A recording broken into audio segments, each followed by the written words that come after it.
Okay, now one thing to think about when you cut this pattern is the fact that you're going to try and cut the pieces of glass exactly the size of these pieces. And so we're going to cut them apart and use them as patterns on the glass.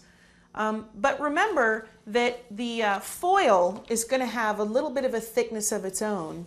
And you're also going to have a little bit of solder flowing in between the foil wrapped pieces of glass. So what that means is you can't really just cut these lines straight and then use those as your patterns. You need to shave off a little bit from the edges. And so what I like to do is I've drawn this with kind of a thick Sharpie, you know, and again, this is something you kind of need to play with so that you get a good feel for it.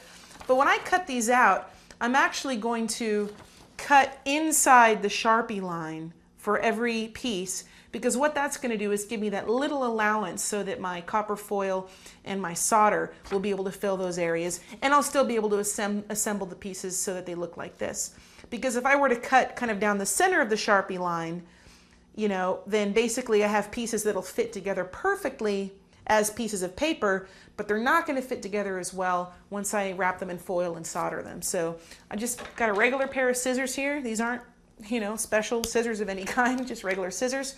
And now I'm going to cut this apart.